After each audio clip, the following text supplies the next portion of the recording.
NDA सरकार के खिलाफ 26 जुलाई को लोकसभा में विपक्ष की तरफ से पेश अविश्वास प्रस्ताव पीएम मोदी के 2 घंटे 10 मिनट के भाषण के बाद गिर गया। इस दौरान उन्होंने कई ऐसी बातें कही जो 24 के चुनाव के लिहाज से काफी अहम है। आपको पूरी रिपोर्ट दिखाएंगे, लेकिन उससे पहले ये समझा देते हैं। पीएम मोदी की 10 बड़ी बातों के मायने क्या है वो आप समझ लीजिए। पीएम मोदी ने कहा कि जनता ने हमारी सरकार पर भरोसा जताया, जो 23 के चुनाव में फिर से दिखने वाला है। तो 24 के चुनाव का उन्होंने जिक्र किया। पीएम मोदी ने कहा कि अविश्वास प्रस्ताव भगवान का आशीर्वाद है, यानी इस अविश्वास प्रस्ताव से बीजेपी को ही फायदा मिलने वाला है। पीएम मोदी ने कहा कि विपक्ष की पहली प्राथमिकता देश नहीं दल है, यानी उन्होंने स्पेशल 26 को भी संदेश दे दिया। अगली बात उन्होंने कही कि देश को निराशा के अलावा विपक्ष ने कुछ भी नहीं दिया, यानी उन्होंने पूरे यूपीए शासनकाल को एक झटके में आईना दिखा दिया। साथ ही पीएम मोदी ने कहा कि विपक्ष के रग रग में घमंड और अविश्वास भरा है, यानी अविश्वास प्रस्ताव सिर्फ सरकार को घेरने के लिए लाया गया था। पीएम मोदी ने यह भी कहा कि भारत के योगदान पर विश्व को भरोसा है, मतलब ये कि आज पूरी दुनिया भारत की तरफ देख रही है। साथ ही पीएम मोदी ने कहा कि विपक्ष को युवाओं के भविष्य की चिंता नहीं है और ये लोग इसी वजह से 2028 में भी अविश्वास प्रस्ताव लेकर आएंगे, यानी 2024 में फिर से मोदी सरकार बनने वाली है। साथ ही इंडिया नाम पर पीएम मोदी ने कहा कि ये लोग भारत के टुकड़े कर इंडिया कर दिया है उन्होंने। मतलब ये कि I.N.D.I.A में सभी पीएम बनना चाहते हैं, ये भी कहा पीएम मोदी की तरफ से। यानी विपक्ष में पीएम फेस को लेकर भी प्रधानमंत्री मोदी की तरफ से निशाना साधा।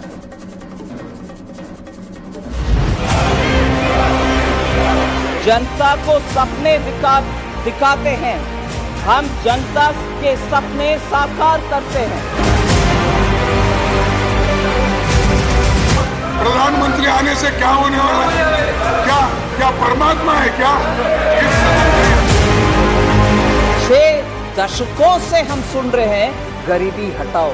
सचमुच में हटाया गया क्या? नहीं। कि कुर्सी है तुम्हारा ये जनाजा तो नहीं, कुछ कर नहीं सकते तो उतर क्यों नहीं जाते? आखिर कहां गया? उन ताबूतों में खो गया क्या आपका कॉन्शियस, आपका ज़मीर?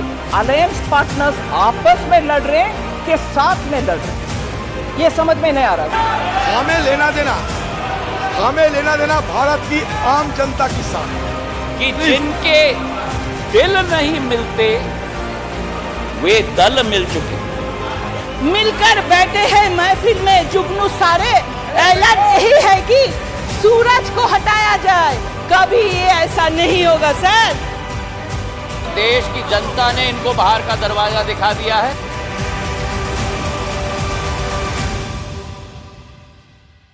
विपक्ष के अविश्वास पर विश्वास दिलाने के लिए जैसे ही पीएम मोदी की सदन में एंट्री हुई, पूरा संसद मोदी मोदी के नारों से गूंज उठा।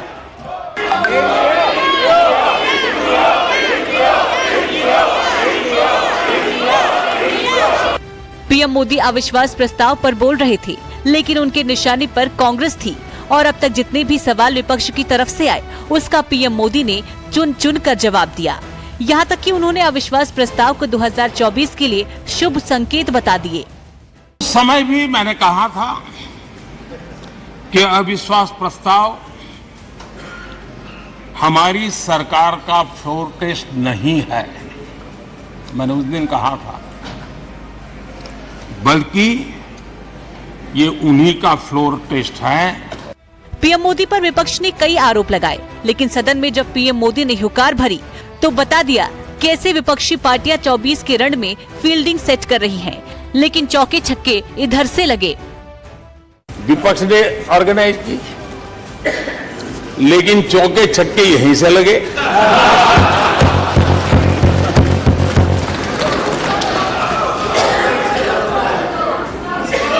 और विपक्ष नो कॉन्फिडेंस मोशन पे नो बॉल पर ही करता आगे चलता जा रहा है। इधर से सेंचुरी हो रही है, उधर से नो बॉल हो रहे हैं। पीएम मोदी ने गारंटी दी कि तीसरे टर्म में भारत दुनिया की अर्थव्यवस्था में तीसरे पायदान पर होगा, लेकिन उन्होंने विपक्ष को आईना भी दिखाया और कहा सवाल इस मुद्दे पर होने चाहिए थे कि ये कैसे संभव है, लेकिन विपक्ष को भी मुझे ही दिशा दिखानी पड़ रही है। तीसरे टर्म में हम देश की इकोनॉमी को तीसरे पर लाएंगे, तो एक जिम्मेवार विपक्ष क्या करता? वो सवाल पूछता, अच्छा भाई बताओ निर्मला जी बताओ कैसे करने वाले हो? अच्छा मोदी जी बताओ कैसे करने वाले हो? आपका रोड मैप बताओ। ऐसा करते। अब ये भी मुझे सिखाना पड़ रहा है। लेकिन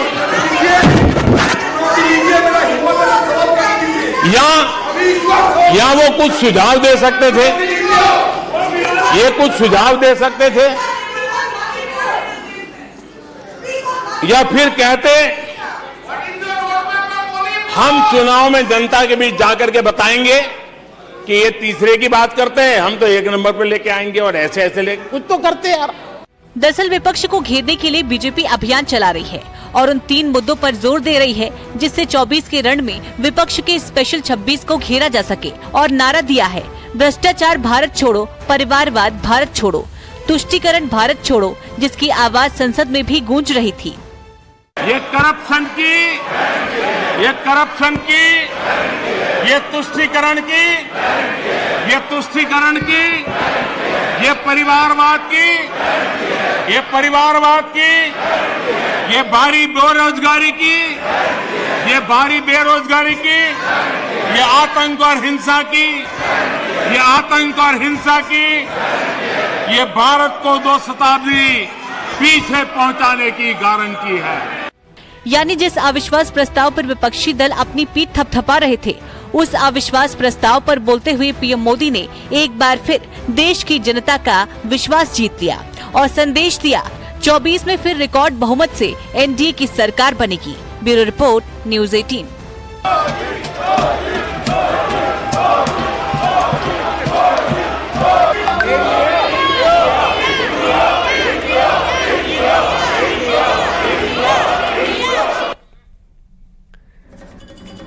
तो मोदी सरकार के खिलाफ विपक्षी दलों का अविश्वास प्रस्ताव आज गिर गया। पीएम मोदी ने विपक्ष के सवाल के साथ ही अविश्वास प्रस्ताव पर हर एक पॉइंट को रखा। मोदी ने 2 घंटे 10 मिनट के भाषण में जैसे मणिपुर पर 1 घंटे 52 मिनट बाद बोलने लगे, उसी वक्त विपक्ष ने सदन से वॉकआउट कर दिया और वॉकआउट के बाद आरोप लगाए कि पीएम मोदी मणिपुर पर कुछ कहना नहीं चाहते। इसलिए करना पड़ा कि प्रधानमंत्री जी आज भी मणिपुर के मुद्दे पे नीरव रह गए। तो नीरव रहने के चलते मैंने सोचा कि नया नीरव मोदी को देखने में क्या फायदा है, क्योंकि मोदी जी नीरव रहते हैं, तो इसलिए इनके बात सुनने में क्या फायदा होगी, क्या जरूरत क्या है, क्योंकि उनकी दरबारियों ने सारे बात कर चुके हैं। मोदी जी जिस बातों को दोहराते हैं, उनकी दरबारियों ने सारे कुछ कर चुके हैं। तो हम चाहते थे कि प्रधानमंत्री आके मणिपुर के लोग के साथ खड़े दिखाई दिए और पूरा ऑपोजिशन यही चाहता था। एंड हम सभी प्रधानमंत्री के भाषण के लिए रुके, 2 घंटे तक हमने इंतजार किया, लेकिन एक भी शब्द आदरणीय प्रधानमंत्री जी से नहीं निकला। मणिपुर के साथ लोगों के साथ वो हमें खड़े दिखाई नहीं दिए, इसलिए पूरी ऑपोजिशन ने वॉकआउट किया है। सबसे बोरिंग है, अनइंस्पायरिंग है, और जो हम उम्मीद लगा रहे थे कि मणिपुर के ऊपर प्रधानमंत्री मरहम पर, उस जख्म पर पट्टी लगाएंगे, उन पीड़ित महिलाओं को जिनका रेप हुआ है उनको एक आश्वासन देंगे, एतमाद में लेंगे, उनको कॉन्फिडेंस देंगे, वो बिल्कुल नहीं है। प्रधानमंत्री कंडेम करेंगे उन लोगों को जो हिंसा कर रहे हैं, जो वहां पर 8,000 हथियार लूट कर चले गए। यूपी विधानसभा की कार्यवाही के दौरान अलग ही नजारा देखने को मिला। विपक्षी विधायक के एक बयान से विधानसभा अध्यक्ष सतीश महाना नाराज हुए और फिर 20 मिनट तक विधानसभा की कार्यवाही स्थगित रही। दरअसल यूपी विधानसभा में समाजवादी पार्टी के विधायक धर्मराज सिंह यादव अध्यक्ष सतीश महाना की कार्यप्रणाली को लेकर टिप्पणी करते दिखे और आरोप लगाया कि विधानसभा स्पीकर विपक्ष को बोलने का मौका नहीं देते हैं और इसी आरोप के बाद सतीश महाना नाराज हुए। आपको इसी पर एक रिपोर्ट दिखाते हैं। किसी की कोई मजबूरी नहीं है, सबसे तो मैं यहाँ से चला जाऊंगा अगर आप कहते हैं मैं आपको कुछ नहीं बोलूंगा। मैं यहाँ से चला जाऊंगा अगर आप कहते हैं मैं आपको कुछ नहीं बोलूंगा। चला जाऊंगा अगर आप कहते हैं मैं आपको कुछ नहीं बोलूंगा। सदन में पक्ष विपक्ष में संग्राम तो खूब देखे होंगे, लेकिन पहली बार ऐसा हुआ जब विपक्ष ने विधानसभा अध्यक्ष पर ही निष्पक्ष नहीं होने का आरोप लगा दिया और फिर जो नजारा दिखा वो सबके सामने है। मैं यहाँ से चला जाऊंगा अगर आप कहते हैं मैं आपको कुछ नहीं बोलूंगा। कोई अधिष्ठान आगे यहाँ पर बैठ जाए, अभी आइए। दरअसल यूपी विधानसभा में समाजवादी पार्टी के विधायक धर्मराज सिंह यादव अध्यक्ष सतीश महाना की कार्यप्रणाली को लेकर टिप्पणी कर रहे थे और आरोप लगाते हुए कहा कि विधानसभा स्पीकर विपक्ष को बोलने का मौका नहीं देते और इसी आरोप के बाद सतीश महाना गुस्से में आ गए। मैं यहाँ से चला जाऊँ, मैं यहाँ से चला जाऊँ, मैं यहाँ से चला जाऊंगा अगर आप कहते हैं मैं विपक्ष को नहीं बोलने दूंगा। अगर आपको लगता है कि मैं विपक्ष को बोलने नहीं देता तो मैं यहाँ पर बैठने के लिए तैयार नहीं हूँ। मैंने पहले दिन कहा था इस बात को। समाजवादी पार्टी के सदस्य की टिप्पणी से आहत सतीश महाना ने पहले तो कड़ी आपत्ति जताई और फिर पीठ छोड़कर जाने का ऐलान कर दिया और इस ऐलान से यूपी विधानसभा में खलबली मच गई। सदस्यों ने उन्हें मनाने की कोशिश की लेकिन वो नहीं रुके और सदन की कार्यवाही 20 मिनट के लिए स्थगित कर अपने कक्ष में चले गए। बाद में सपा सदस्यों ने उन्हें कक्ष में जाकर मनाया और पीठ संचालन के लिए तैयार किया।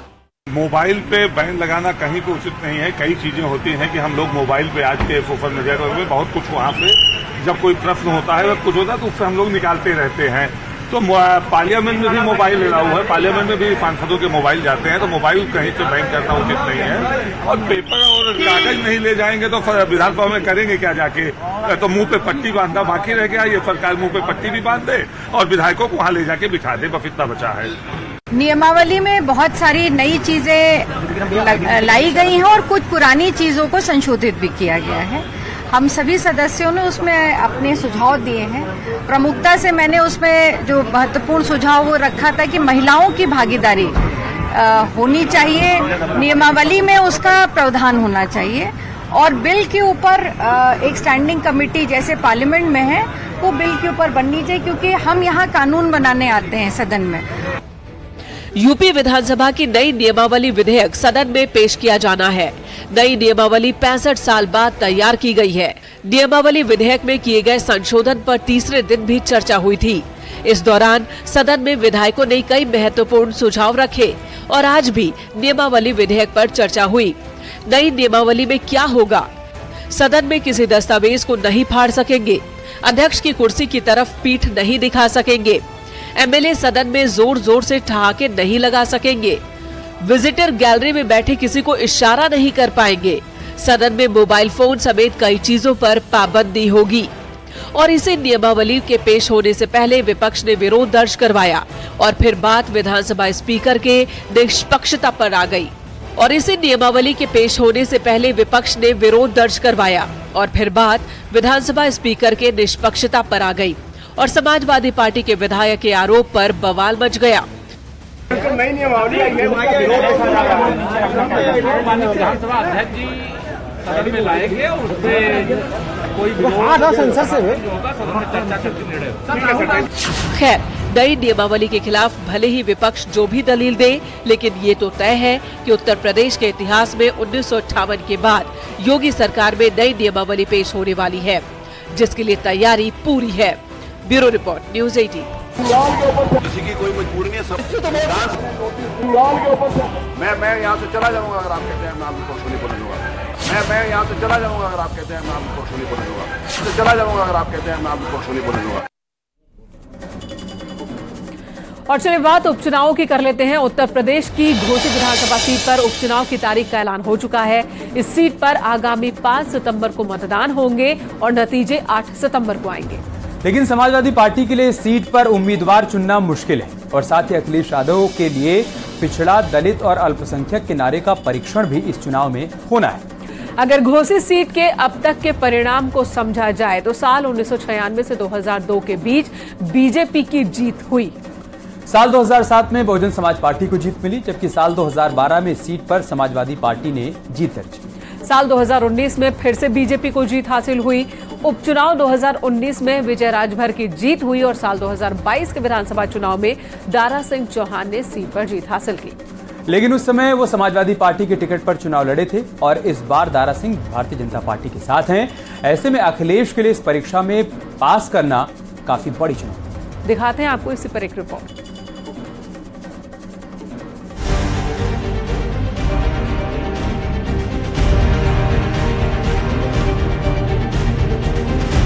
उत्तर प्रदेश की घोसी विधानसभा सीट, जहां सपा के लिए अपनी दावेदारी को बचाने की चुनौती है, तो बीजेपी के लिए भी ये सीट खास का सवाल है, क्योंकि यहां से समाजवादी पार्टी के टिकट पर चुनाव जीते दारा सिंह चौहान ने हाल ही में समाजवादी पार्टी का साथ छोड़ दिया था और बीजेपी में शामिल हो गए थे। इतना ही नहीं, उन्होंने अपनी विधानसभा सदस्यता से भी इस्तीफा दे दिया था। इसके बाद से ही घोसी सीट खाली थी, जिस पर आगामी 5 सितंबर को चुनाव होंगे और 8 सितंबर को नतीजों का ऐलान किया जाएगा।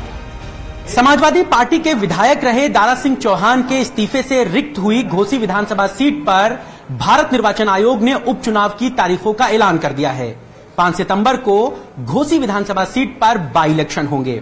हालांकि समाजवादी पार्टी वहां किसे अपना प्रत्याशी बनाएगी, इस पर तो सबकी निगाहें रहेंगी ही, लेकिन घोसी विधानसभा सीट पर एनडीए या भारतीय जनता पार्टी का उम्मीदवार कौन होगा, इस पर सब टकटकी लगाए हुए हैं। घोसी का उपचुनाव अखिलेश यादव के राजनीतिक कौशल के लिए भी कड़ी परीक्षा की तरह होगा कि वो यहां से किसे उम्मीदवार बनाते हैं और अपनी पीडीए नीति के तहत क्या जीत हासिल कर पाते हैं, क्योंकि पूरी उम्मीद है बीजेपी की तरफ से सीट पर दारा सिंह चौहान ही उम्मीदवार होंगे। 18 तारीख को हम लोग एनडीए में शामिल हो गए। अब वहां एनडीए चुनाव लड़ेगा।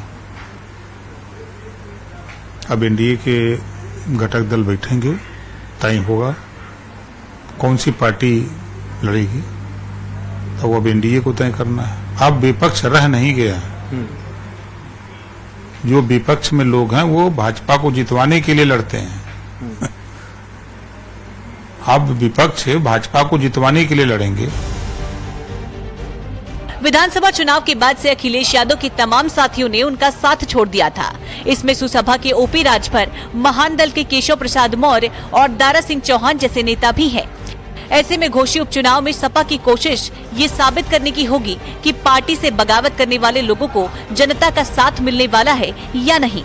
इतना ही नहीं, अखिलेश यादव इन दिनों पीडीए यानी कि पिछड़ा, दलित और अल्पसंख्यक के नारे के साथ जाति जनगणना का मुद्दा भी उछाल रहे हैं। घोसी उपचुनाव में उनके इस मुद्दे का भी लिटमस टेस्ट होने जाना है कि ये आने वाले लोकसभा चुनाव में कितना कारगर साबित हो सकता है। भारतीय जनता पार्टी अपना प्रत्याशी चयन करेगी, अपने सहयोगी दल के साथ बैठ के चयन करेगी। और मैं इतना कह सकता हूं, जो एक रिकॉर्ड 22 के बाद बन रहा है कि हम सभी बाई इलेक्शन, अधिकांश 2 को छोड़ के अधिकांश सभी बाई इलेक्शन हम लोग जीतते आए हैं, वो भी घोसी भी जीतेंगे। एक ही उत्तर प्रदेश में एक ही विधानसभा का उपचुनाव होना है। जी जी, पहले से समाजवादी पार्टी की वो जीती हुई सीट थी। जी, हमारा जीता हुआ विधायक भगोड़ा साबित हो गया। जी, तो उस भगोड़े को सबक सिखाने के लिए समाजवादी पार्टी फिर से उस सीट को जीतने के लिए हर संभव कोशिश करेगी और प्रत्याशी का चयन भी बहुत सोच समझ के करेंगे। दरअसल घोसी विधानसभा सीट जातीय समीकरण को समझने के लिए बीजेपी और समाजवादी पार्टी दोनों के लिए जरूरी है, क्योंकि घोसी 4,20,000 मतदाताओं वाली सीट है, जहां दलित मतदाता 60,000 हैं, मल्हार वोटर 70,000 हैं, चौहान वोटर 45,000 के करीब हैं, यादव मतदाता की संख्या 40,000 है, वहीं सिया और सुन्नी की 75,000 है, राजभर 35,000 और क्षत्रिय 40,000 के करीब है। यानी दलित से लेकर स्वर्ण तक और सिया से लेकर सुन्नी तक ये सीट काफी अहम है। ऐसे में दोनों दलों की कोशिश इस सीट को जीतने की है, लेकिन अखिलेश के लिए इस सीट पर चुनौती है कि उनके जिताऊ विधायक अब बीजेपी के पाले में है, जो अब उन्हीं के खिलाफ लड़ाई को तैयार है। न्यूज़ 18 के लिए अभिषेक के साथ मोहम्मद शबाब की रिपोर्ट।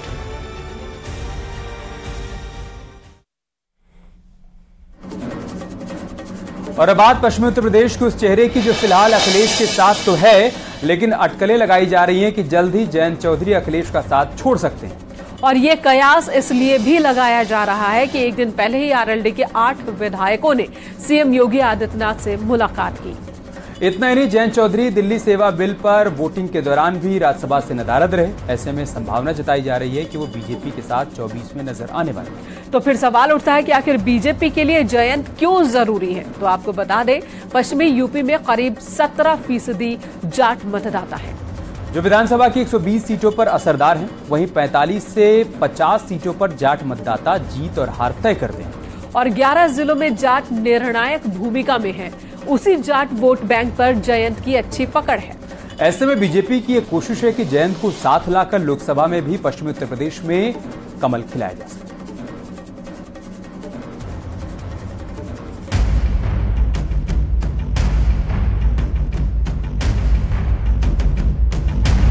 सियासत में संभावनाएं कभी खत्म नहीं होती, चाहे मायावती अखिलेश का साथ आना हो, चाहे बिहार में नीतीश लालू का साथ आना हो, चाहे महाराष्ट्र में कांग्रेस का शिवसेना के साथ आना हो। ये सत्ता है, यहाँ पल भर में समीकरण बनते और बिगड़ते हैं। एक ऐसा ही समीकरण अब यूपी में बन रहा है, जिसका सीधा असर 2024 के चुनावी चक्रव्यूह पर पड़ेगा। आरएलडी से जुड़े विश्वसनीय सूत्रों की माने तो इन दिनों आरएलडी प्रमुख जयंत चौधरी 2024 के लोकसभा चुनाव से पहले गठबंधन को लेकर अपने नफे नुकसान का आकलन कर रहे हैं। इसीलिए एक ओर जहां वो लगातार विपक्षी दलों के साथ बने रहने का दावा कर रहे हैं, तो वहीं दूसरी ओर चाहे पटना में विपक्षी दलों की बैठक हो या राज्यसभा में दिल्ली सर्विस बिल में वोटिंग न करके वो एनडीए के साथ गठबंधन का रास्ता भी खोल रखे हैं। समाजवादी पार्टी ने पूरा जोर लगा लिया, न राजभर रुके न महान दल रहा, और अब न ही जयंत टिकते नजर आ रहे हैं। सवाल उठता है, तो क्या अखिलेश के करीबी एक एक कर छिटकते जा रहे हैं? अगर नहीं, तो आरएलडी के 8 विधायकों की सीएम योगी से मुलाकात के मायने क्या है? क्या सियासत में इस तरह के इशारों और संभावनाओं से इनकार किया जा सकता है? अगर नहीं, तो क्या पश्चिमी यूपी में बीजेपी को एक मजबूत पार्टनर मिल गया है? क्या जयंत अखिलेश की साइकिल छोड़ बीजेपी का कमल खिलाने में साथ खड़े होंगे? देखिए, अटकलें लगाना तो मीडिया का काम है, हम अटकलें नहीं लगाते हैं। अब विधानसभा चल रही है, तो स्वाभाविक है कि मुख्यमंत्री जी बैठते हैं तो अन्य दल के लोग अपना डेलीगेशन लेके जाते हैं, तो हो सकता है उसी में गए हों। लेकिन राज्यसभा में क्या हो रहा है मैं नहीं कह सकता, लेकिन अटकलें आप लगाइए और आप ही लोग बता सकते हैं आगे क्या होएगा, लेकिन हम इंतजार करेंगे। हर एक कोई दल किसी विशेष वर्ग या जाति या किसी क्षेत्र के लिए जो बनती है, वो पिछली सरकारों की गलत नीतियों, उदासीन रवैया, उनके साथ धोखेबाजी, षड्यंत्र और शिकार करने के नाते, जो शोषण होने के नाते वो अलग से इकट्ठा होती हैं, फिर वो राजनीतिक दल बनाती हैं। और पिछली सरकारों ने ऐसे ही किया, जैसे निषादों के साथ, किसानों के साथ, नौजवानों के साथ, तो दल बन गए, किसानों के दल बन गए, फिर निषादों के दल बन गए।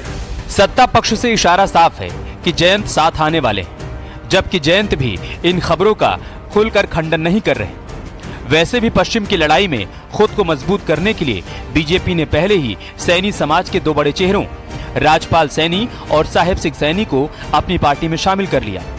ये दोनों नेता सैनी समाज से आते हैं, जिसका पश्चिमी यूपी में तगड़ा प्रभाव है।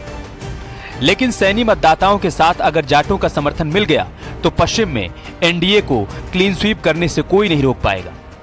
लेकिन ये तभी संभव है जब जयंत बीजेपी के साथ हो। क्यों? और इसी के साथ यहाँ रुकेंगे एक छोटे से ब्रेक के लिए। जल्द लौटेंगे कुछ और खबर।